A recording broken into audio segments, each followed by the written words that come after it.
This person says common law trusts. No, we do not touch common law trusts. Anybody out there trying to evade taxes or set up structures to evade taxes, don't recommend that. There's lots of ways to compliantly not pay taxes. And I want the IRS to go away just like everybody else does. Okay?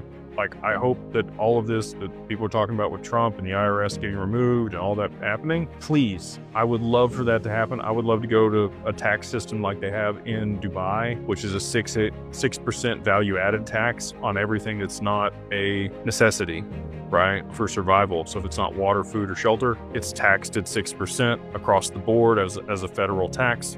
Everything's on blockchain. If that ends up being the case, they would be collecting a ton of money on all of that. And I think that would be a very fair way of doing it. The Middle East has a little bit different situation than us with the oil and the government's ability to monetize that. And they're able to actually pay people a stipend that are citizens there. So a little bit different setup. I get that. But, now that we have the tariffs in place, you can think whatever you want about that. I'm not here to get political. But in the past, when we have used tariffs, it actually worked pretty good. We didn't have income tax here in the US. They got rid of the tariffs and implemented the income tax. And taxation is theft, in my opinion.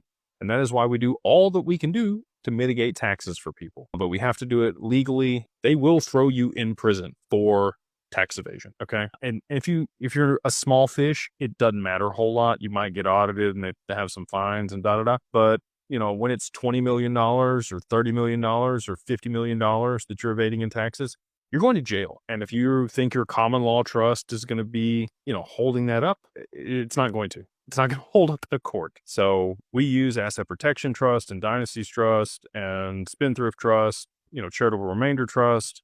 There's like 88 different types of trusts out there. And we have access to all those tools because that's what they are. They're tools. But we do not use common law trusts. And I would encourage you to look at whoever is trying to coerce you into that. If there's somebody that says you can defer taxes in perpetuity or, evade or remove taxes by using this type of trust, I would suggest not working with them. There's, again, plenty of ways to legally mitigate tax.